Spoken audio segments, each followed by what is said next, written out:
Amigos de EDITV, nuevamente estamos con un invitado especial para hablar sobre informática, digitalización y todo lo que ustedes están escuchando en los medios de comunicación, criptomonedas, plataformas, todo esos conceptos, esos temas. Algunas cosas, vamos a despejar algunas dudas con nuestro entrevistado, que es Javier Samael Valdivia Arce. Es informático boliviano con una trayectoria académica y docente que abarca más de 9 años en la enseñanza técnica y universitaria. Su experiencia incluye áreas como programación, base de datos, diseño gráfico, marketing digital y estadística aplicada a la informática, siempre con un enfoque didáctico y accesible. Ha dictado clases en instituciones de prestigio a nivel nacional, entre ellas el Instituto Técnico ATI en el Alto, el Instituto Global Milenio en Santa Cruz, el Centro de Enseñanza SEC de La Paz y la Universidad Técnica de Oruro, además de haber participado en proyectos educativos en Cochabamba, Tarija, Sucre, Potosí y Santa Cruz. Paralelamente, lidera una comunidad digital educativa con más de 17.000 seguidores, desde donde promueve capacitaciones en informática, recursos académicos y actualización profesional. Su perfil lo proyecta como un referente en el uso de la tecnología para la formación ciudadana, empresarial y académica, combinando innovación pedagógica con compromiso social. Ese es Javier, que hoy lo tenemos de invitado. Javier, muchas gracias por acceder a esta entrevista. ¿Cómo estás, estimado Daniel? Muy buenas tardes. Agradecerte sobremanera la invitación y pues mandar un saludo efusivo a todo tu público y pues bueno, por tu intermedio, a todas esas personas que día a día están contigo. Y pues con este nuevo tema, ¿no? Que se ha vuelto eh, una narrativa cotidiana en el día a día y pues bueno, explicar un poquito de lo que acontece. Entremos un poco. Me parece que desde la pandemia hemos entrado aceleradamente a este tema de la digitalización, de electrónica, el comercio digital, pagos, todo por el tema de la pandemia. Bolivia entró aceleradamente al manejo de la moneda digital. A ver, ¿cómo entendemos este cambio y qué significa? Así como se puede explicar a la gente que este proceso facilita sus transacciones o, o no. ¿Qué nos dices, Javier, respecto de este tema? Bueno, justamente como tú hacías hincapié, estimado Daniel, podemos percatarnos que Bolivia ha entrado de manera abrupta al mundo tecnológico una vez que hemos podido ser parte de la pandemia. Podemos nosotros compararlo con la historia para que sea un poco más gráfica la situación. En la edad de bronce o en la edad de hierro, los pueblos que adoptaban las nuevas herramientas progresaban y los que no se quedaban en desventaja. Hoy la tecnología digital en esta nueva herramienta permite justamente hacer pagos rápidos, evitar filas, convertir el celular en tu banco, tu billetera al mismo tiempo, el celular. Ya no es un lujo esto de la tecnología, es una necesidad cotidiana. Y después justamente de la pandemia, como decíamos, Bolivia entró a pasos agigantados a esta era de la digitalización. De pronto tuvimos que estudiar, tuvimos que trabajar, tuvimos que comprar, tuvimos que pagar a través de Internet. Esto nos muestra la brecha digital. ¿Qué es la brecha digital? Que quienes tenían acceso podían avanzar y quienes no se quedaban rezagados. Podemos nuevamente hacer énfasis en la historia, en la edad de bronce, en la edad de hierro, cuando los pueblos manejaban justamente estos materiales, el bronce, por dar un ejemplo, existían otros pueblos que ya estaban adelantándose con lo que es el hierro y perecían ante estos pueblos que tenían un mejor manejo de las nuevas herramientas. Entonces, hoy la tecnología digital es justamente una nueva herramienta que nos permite mejorar nuestros procesos y los que no estamos dentro de esta tecnología, bueno, no vamos a perecer, pero sí nos vamos a encontrar en un retraso. Como había dicho, esto ya no es un lujo, es una necesidad cotidiana.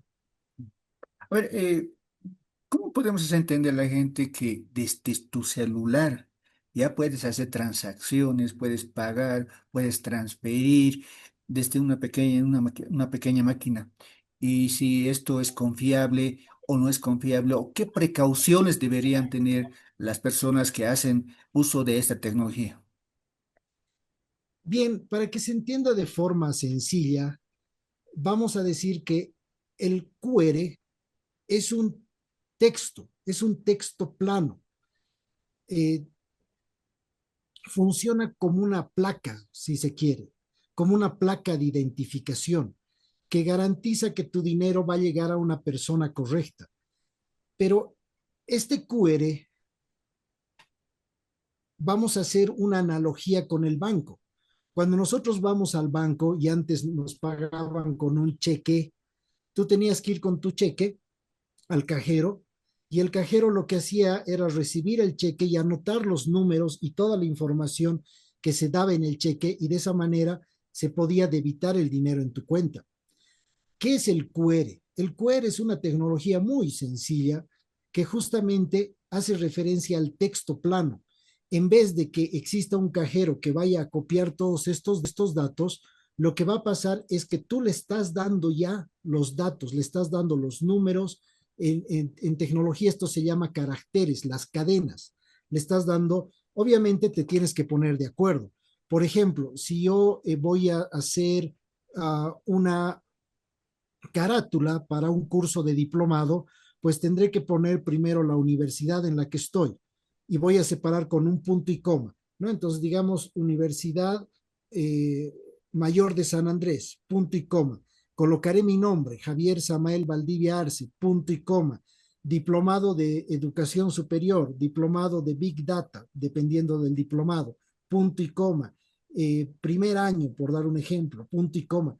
Toda esa información, como lo estoy denominando un texto plano, si le ponemos un HTML al principio, entonces ya lo puedo pasar a las personas. Y lo que estoy haciendo es facilitar esa información para que sea recepcionada por un computador, revise la información y pueda validarla y hacer el depósito del dinero. Es simplemente esa tecnología lo que es el QR, ¿no? Es una tecnología muy sencilla que se está utilizando día a día y que obviamente me pueden preguntar, ¿y cómo garantizo la seguridad? La seguridad ha de ser justamente los datos que yo estoy ingresando. Es lo mismo que cuando me dan un cheque, yo voy con el cheque y ¿cómo garantizo el cheque? Pues los datos del cheque están totalmente definidos como mi persona, como mi cuenta y estoy depositando a una cuenta definida. Entonces los datos están muy claros que son los datos los que garantizan que evidentemente el dinero ha de llegar.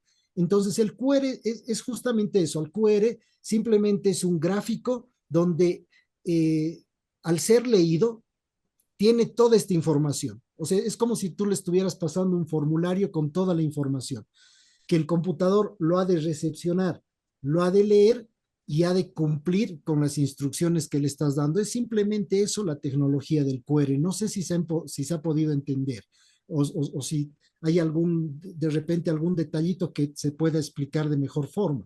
No, está bien, Javier, se ha entendido.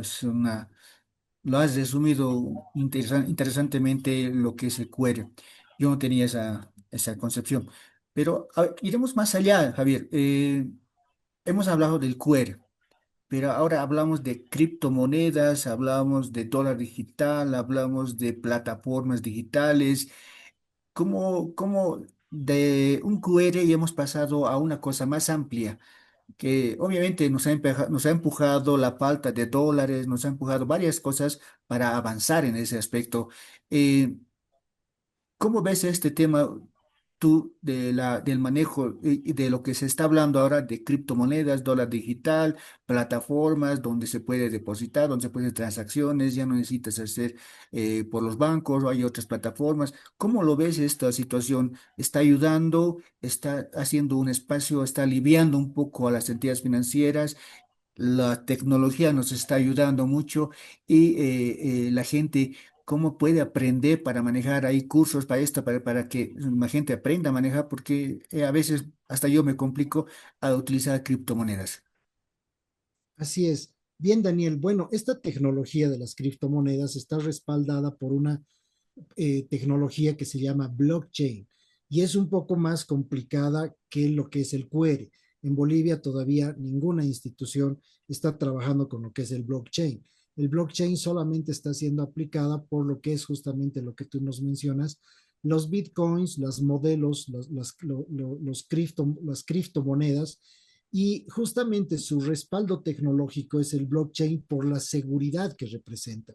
Y aquí sí voy a tratar de ocupar un poquito más de tiempo con tu paciencia, querido Daniel, Dale, porque dale, está bien. gracias mil, porque bueno, esta terminología no es muy sencilla de explicar, pero voy a tratar de hacer todo lo posible. Imaginemos por un momento que ya no necesitamos confiar ciegamente en los bancos, en los notarios o en los gobiernos para que registren estas nuestras transacciones, como había explicado inicialmente, con un cheque, con un QR. Eh, Piensa en un mundo donde la confianza no se entrega como un acto de fe, si se quiere, sino que se construye con la evidencia matemática. Y el blockchain no es una magia financiera, es simplemente contabilidad. Es contabilidad a prueba de la manipulación. Es como un libro de cuentas, esto me van a entender muy bien los contadores, es como un libro de cuentas y los que no son contadores es como tu agendita que tú llevas para controlar todos tus gastos o que tú llevas para controlar todos tus procesos del día a día, si quieres, como una agenda. Es como un libro, ¿no? Es como un libro en el que cada página está sellada o si quieres está impresa por tu huella o si quieres está firmada por tu por tu firma o por tu rúbrica, ¿no? Y obviamente cada página está firmada y autenticada por vos. Y donde todas las personas que van a ver esa tu agenda tienen una copia idéntica a tu agenda. Todas las personas o todo un grupo, voy a dar un ejemplo muy sesgado, pero de repente para que se pueda graficar. Un grupo que está jugando Pasanaco. Entonces, todo este grupo que está jugando Pasanaco tiene una copia idéntica de todos los procesos, de quién ha pagado, de quién no ha pagado, a qué hora has pagado, cómo no has pagado. Es una copia idéntica de todo el proceso de este juego. Si alguien intenta alterar el pasado, si alguien intenta cambiar el pasado, el sello inmediatamente te va a gritar fraude. Esa es la esencia de las cadenas, porque en inglés blockchain significa cadena de bloques. Esa es la esencia de la cadena de los bloques. Es una memoria pública, distribuida y transparente. Ahora bien, para entender la magnitud de esta tecnología, de esta innovación, conviene recordar cómo funcionaba tradicionalmente en un sistema centralizado, porque vamos a tratar de explicar lo que es un sistema centralizado y un sistema descentralizado. En el sistema centralizado, como el de un banco, por ejemplo, todo depende de una sola entidad. Si ese banco falla o si decide abusar de su poder, todos vamos a quedar en ese momento expuestos. En cambio, blockchain funciona de manera descentralizada. Miles de computadoras alrededor del mundo, como una red, guardan la misma copia del registro, lo que les había explicado, y si una de ellas se apaga, el sistema va a seguir funcionando sin inconveniente, porque todos los demás tienen esa copia. Y esto tiene una consecuencia poderosa. Descentralizar no va a eliminar la confianza, más bien la reparte entre todos los que son parte de esta red. Mm. Pero, ¿qué mantiene todo unido? ¿Qué es lo que nos mantiene todo unido? Aquí aparece la criptografía, que cada bloque de información se llena con una especie de, otra vez vamos a volver a la huella digital, se llena con una especie de tu huella digital, que en este caso se lo conoce con el nombre de hash. Si, si el contenido es el mismo, el hash va a ser idéntico. Y si cambia, aunque sea una pequeña comita, el hash se transforma radicalmente. Y lo más importante es imposible deducir el contenido original a partir de ese hash. En otras palabras, si el dato cambia, el hash inmediatamente se altera y se descubre una posible estafa. Y si esa huella se encadena, cada nuevo bloque incluye la huella anterior. De modo que alterar el pasado va a romper todos los sellos de la presente cadena y esa cadena deja de ser valedera. Entonces, ahí encontramos la seguridad del blockchain. El blockchain no necesariamente va a tener monedas, no necesariamente va a tener el tema de valor. Podemos colocar tema de salud, trámites administrativos, trámites legales, un sinnúmero de actividades que representan cierto cuidado de nosotros. Podemos preguntarnos entonces, a raíz de esta lógica, ¿qué contiene cada bloque? Es muy sencillo, es una lista de transacciones verificadas. Si hoy yo te doy 5 bolivianos, en la cadena se anota esos 5 bolivianos, la hora y el día. Si mañana tú me das otros 10 bolivianos, se anota inmediatamente y eso no se puede alterar con efecto anterior, siempre hacia adelante. Porque en el primer momento que quieres alterar estos procesos anteriores es cuando salta el sello y cuando se activa el posible fraude. Gracias a esta tecnología, la inmutabilidad, la falta, o sea, imposible de cambiar, se convierte en una característica central del blockchain. Y la cadena no prohíbe los errores, pero los hace visibles para siempre. Entonces te das cuenta que esa cadena es fiable o no es fiable.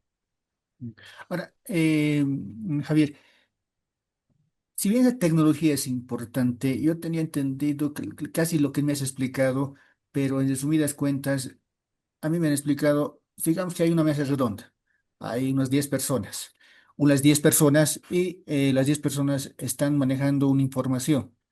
Entonces, siguen manejando la información y siguen alimentando la información. En el momento de que uno quiere, se ha equivocado por la información, quiere cambiarlo, pero no lo puede hacer si no están de acuerdo toditos. Eso me indicaron. O sea, tienen que estar de acuerdo toditos para cambiar esa información. Y como son miles de millones de computadores que están haciendo, imposible de cambiar. En ese ejemplo que me han señalado es de que no se puede. Y esa es la virtud de blockchain para que se pueda hacer transacciones.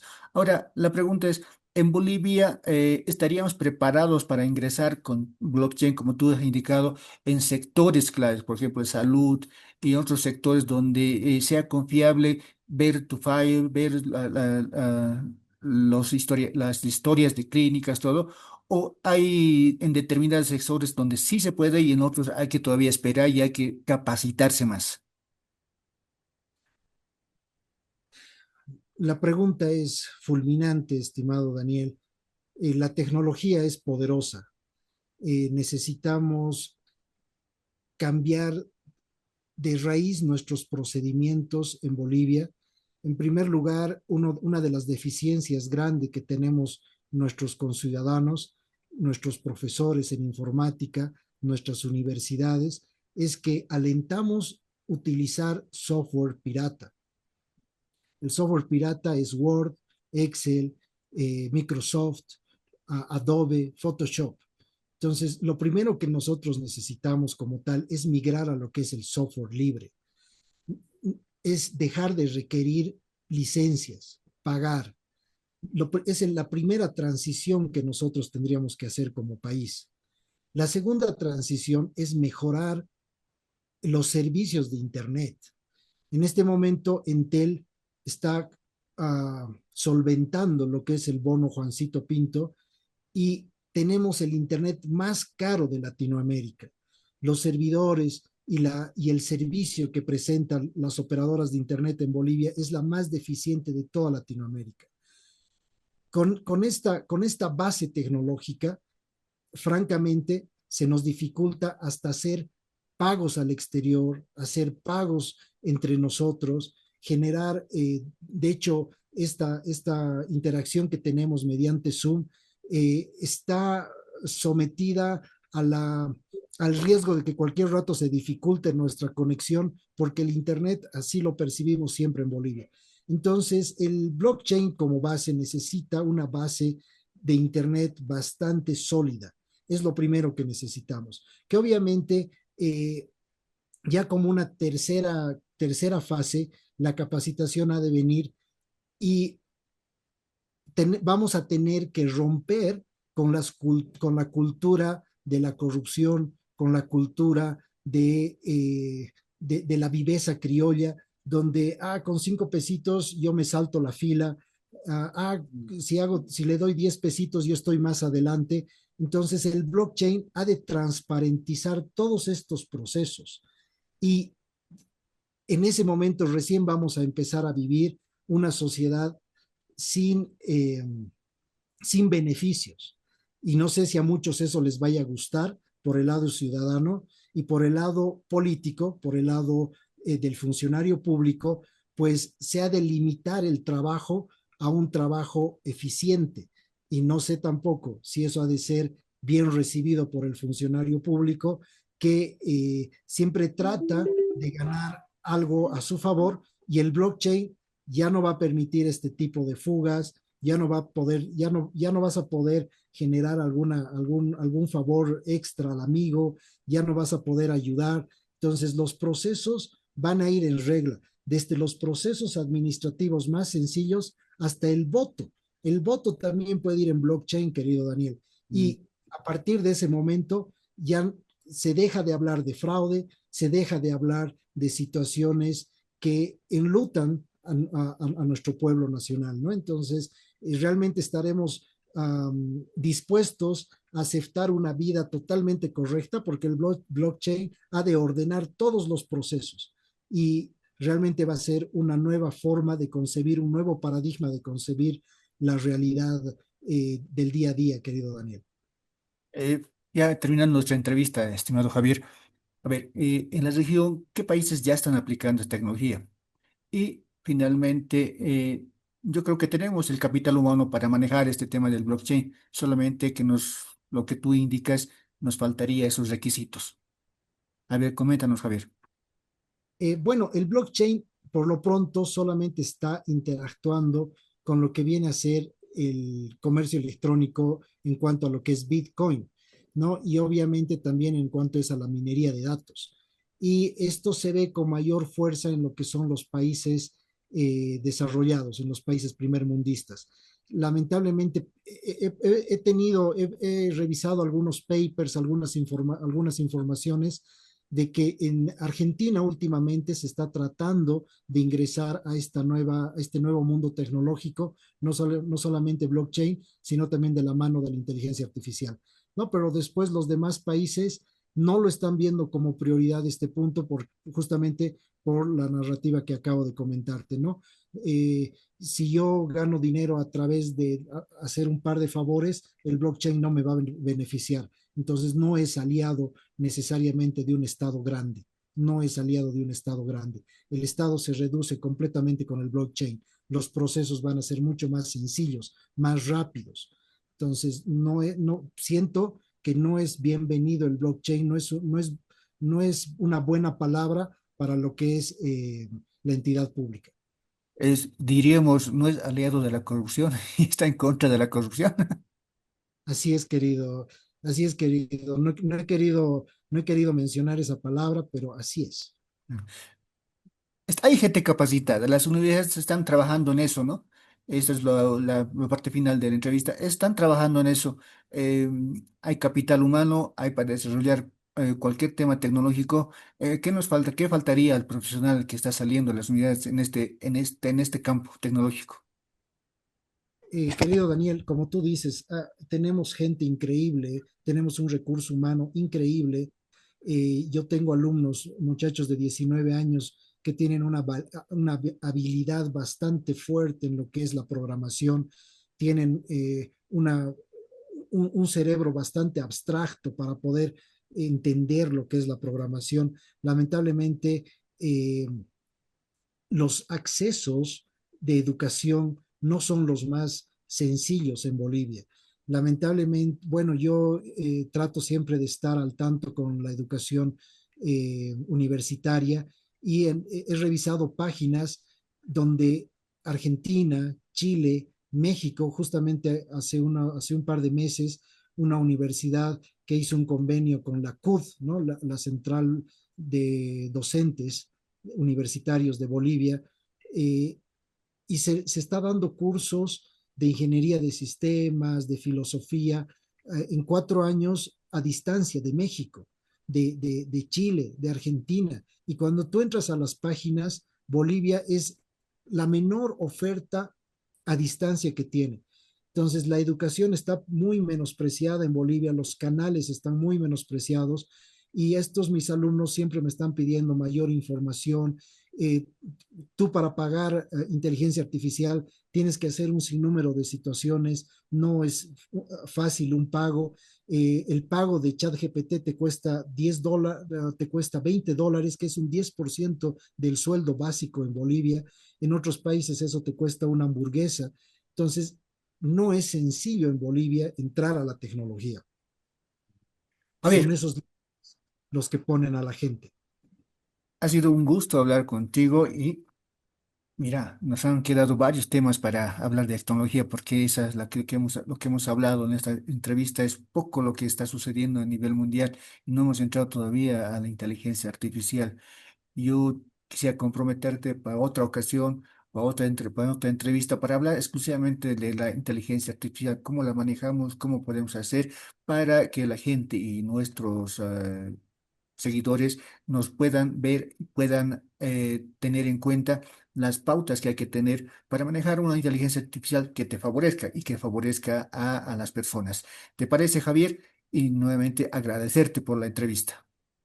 Es un compromiso, querido Daniel, y bueno, siempre tratando de apoyar a la sociedad porque esta brecha digital es la que tenemos que superar para poder ser más competitivos frente al mundo.